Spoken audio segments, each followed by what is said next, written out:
राधे राधे बहनों, आप सभी को मेरा प्यार भरा नमस्कार और मेरे YouTube channel music with Poonam में आप सभी का बहुत बहुत स्वागत है।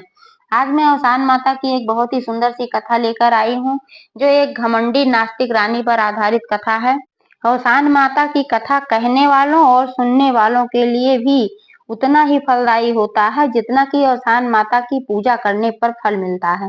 लेकिन कथा को कभी भी अधूरा नहीं छोड़ना चाहिए, इसलिए कथा को पूरा सुने और अगर अच्छी लगे तो ज़्यादा से ज़्यादा लाइक करें, शेयर करें। चैनल को अभी तक सब्सक्राइब नहीं किया है तो प्लीज़ चैनल को भी सब्सक्राइब करके बेल आइकन को प्रेस कर दें ताकि सारे अपडेट्स आपको मिलते रहें। तो आइए सुनते हैं। एक बार प्रेम से बोलो औसान माता की जय। एक समय की बात है, एक नगर में एक राजा राज्य करता था। वह बहुत ही प्रतापी और दानी था, दीन दुखियों की सहायता करता था। उसकी रानी भी बहुत ही अच्छी थी और बहुत ही पूजा पाठ करने वाली थी और शान माता की परम भक्त थी। एक बार राजा लड़ाई पर गए हुए थे, वहां पर उनको तीर लगा और वे वीर गति को प्राप्त हुए। राजा के देहांत होने के बाद रानी की तबीयत खराब रहने लगी। वो अवसाद में आ गई और बहुत ही बीमार रहने लगी। कुछ दिनों बाद रानी की भी मृत्यु हो गई। राजा और रानी के एक लड़का एक लड़की थे, यानी कि एक राजकुमार और एक राजकुमारी। रानी ने मरने से पहले अपनी बेटी से कहा, हे बेटी, मुझे नहीं लगता कि मैं अब और ज्यादा जिंदा रहूंगी। मैं औसान माता की पूजा हमेशा करती आई हूँ, तो तुम कभी भी औसान माता की पूजा को खंडित मत होने देना। हर बृहस्पतिवार को जैसे मैं दुर्दुरिया करवाती हूँ, ऐसे ही तुम मेरे बाद हर बृहस्पतिवार को दुर्दुरिया करवाना।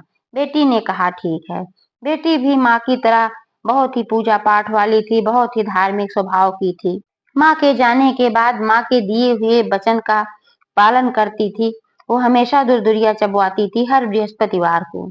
और फिर जब उसके भाई की शादी हो गई तो घर में उसकी भाभी आ गई, यानी कि रानी आ गई। राजा के मरने के बाद उसका भाई ही राजा बन गया था और उसकी जब शादी हुई तो जो आई वो रानी हो गई। तो अब ये नई रानी जो आई थी अपनी ननद को बहुत परेशान करती थी। वो बिल्कुल भी उसे पसंद नहीं करती थी, क्योंकि वो बिल्कुल नास्तिक थी, घमंडी थी। उसे पूजा पाठ बिल्कुल भी अच्छा नहीं लगता था। और इसकी ननद जो थी ये पूजा पाठ करती थी और शान माँ तक दुर्दुरिया कराती थी। तो जो पापी होता है उसको पूजा पाठ अच्छा नहीं लगता है। पाप कर्म करने वालों को कभी भी अच्छा कर्म अच्छा नहीं लगता है, इसीलिए उसको कुछ भी अच्छा नहीं लगता था। वह पापात्मा थी। एक दिन उसने अपने पति से कहा कि सुनो, ये लड़की बहुत परेशान करके रखी है। दिन भर पूजा पाठ करती रहती है और हर बृहस्पतिवार को आसान माता दुर्दुरिया करवाती है। यहाँ चारों औरतों को बुला बुला कर तमाशा करती है। मुझे बिल्कुल भी पसंद नहीं है। अब तुम इसकी शादी कर दो। राजा ने कहा, हाँ शादी तो मैं कर ही दूंगा, इसमें क्या बुराई है, पूजा पाठ करती है तो। लेकिन रानी ने कहा, मुझे यह बिल्कुल भी अच्छी नहीं लगती है। जब देखो तब पूजा पाठ, जब देखो तब दुर्दुरिया, यही सब करती रहती है और कोई काम नहीं करती है। इसकी शादी जल्दी से जल्दी करा दो। तो राजा ने कहा, ठीक है, मैं वर देखता हूँ, अच्छा लड़का मिलते ही मैं इसकी शादी करवा दूंगा। तब रानी ने कहा, अच्छा लड़के की जरूरत नहीं है, इसकी शादी ऐसे घर में करना जहाँ खाने के लिए भी पूरा ना पड़ता हो, बहुत ही गरीब परिवार देख कर करना। राजा चौंक गया। उसने कहा, मेरे पास इतना धन दौलत है और मैं अपनी बहन की शादी ऐसे घर कैसे कर सकता हूँ। तब रानी ने कहा, नहीं, ये बड़े घमंड से बात करती है ना कि सब भगवान करते हैं, सब औसान माता करती हैं, उन्हीं की कृपा से सब कुछ अच्छा चल रहा है। तो इसकी शादी ऐसे घर में करो जहां पर कुछ भी ना हो, खाने के लिए अन्न का दाना भी ना मिले। तब देखते हैं कैसे औसान माता की पूजा करती है और कैसे किसी भगवान की पूजा करती है, और तब हम देखते हैं इसके भगवान इसको कितना धन दौलत दे देते हैं। हम लोग के दौलत पर पूजा पाठ करती है और बड़ा आसान माता के गुण गाती रहती है। रानी ने कहा, अगर तुम ऐसा नहीं करोगे तो मैं जान दे दूंगी। अब राजा करता तो क्या करता, और बहुत परेशान हो गया। वह न चाहते हुए भी ऐसा ही वर ढूंढने लगा। एक दिन वह ऐसे वर ढूंढने के लिए निकला तो एक जंगल पड़ा। उस जंगल में उसने देखा कि एक आदमी लकड़ी काट रहा था। तो उस लकड़ी वाले को बुला करके राजा ने पूछा उससे कि तुम कौन हो, तुम्हारा घर कहाँ है। तब उसने बताया कि यहीं पास के गांव में मेरा घर है राजा साहब, आप क्यों पूछ रहे हैं।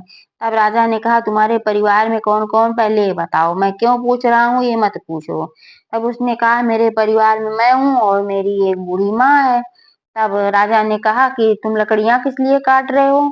तब उसने कहा कि लकड़ियाँ मैं इसलिए काट रहा हूँ क्योंकि मैं बहुत गरीब हूँ, मेरे पास खेत-बाड़ी कुछ भी नहीं है।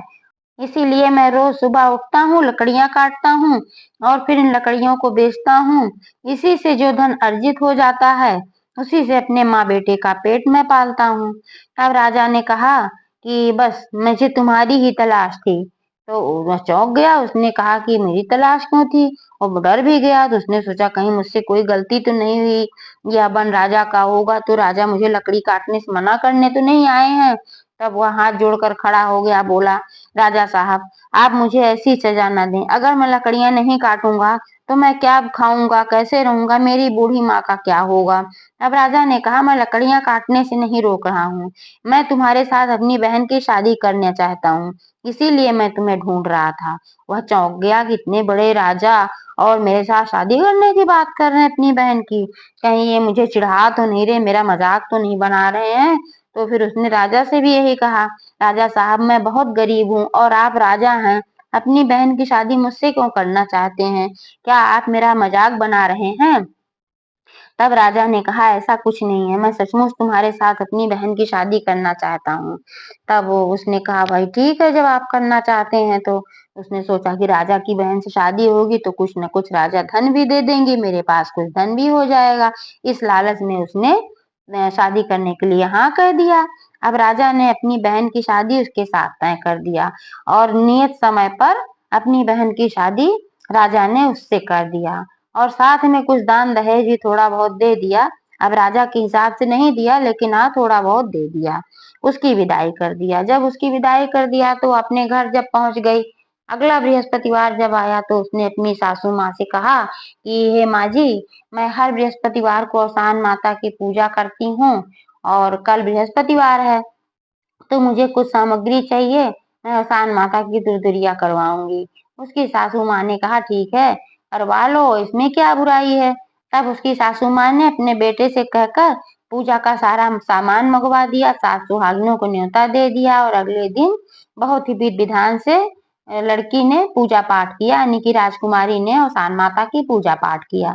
जब उस दिन पूजा पाठ किया था और उसका पति जब लकड़ियां बेचने गया तो उसको रोज से दुगुना धन प्राप्त हुआ। उसकी लकड़ियां बहुत ही अच्छे दामों में बिक गईं और वह जब लकड़ियां बेच चुका तो जल्दी घर आ गया और बहुत खुश हो गया। उसने कहा अपनी माँ से कहा कि माँ देखो, ये राजकुमारी के पैर तो बहुत अच्छे हैं, इसके घर में पड़ते ही मेरी लकड़ियां अब दुगने दाम में बिक गईं और जल्दी बिक गईं, देखो मैं आ भी गया।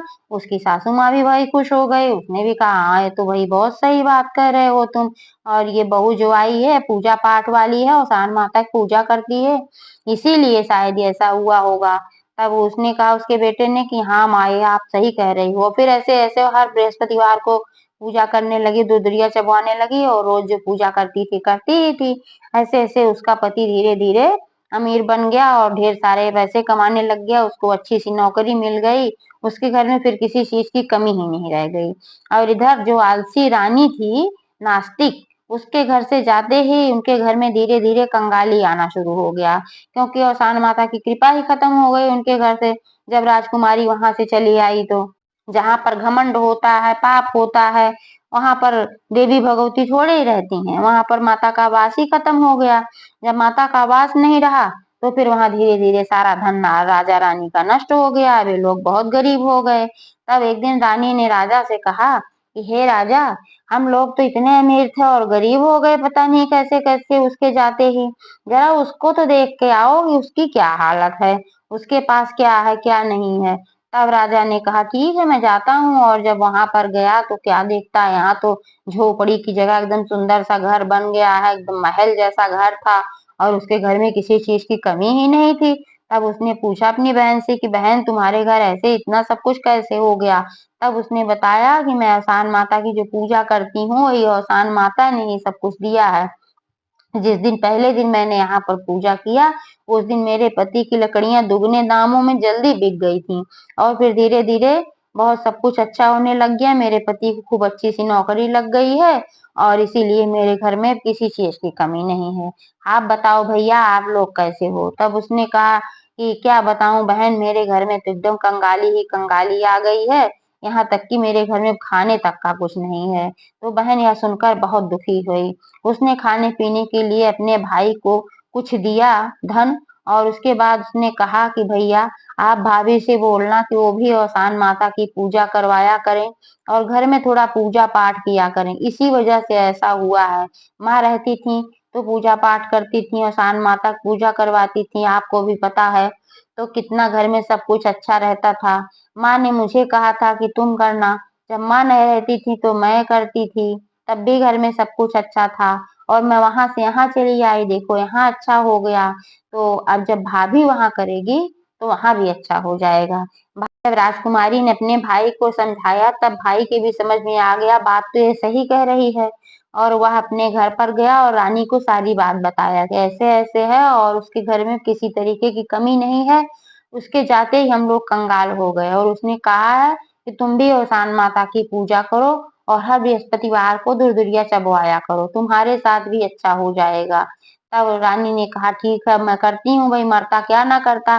पहले तो बड़ा घमंड था और पूजा पाठ भगवान भगवती किसी को नहीं मानती थी, लेकिन अब मजबूरी है, अब करना पड़ रहा था। तो उसने भी शुरू कर दिया औसान माता की पूजा करना।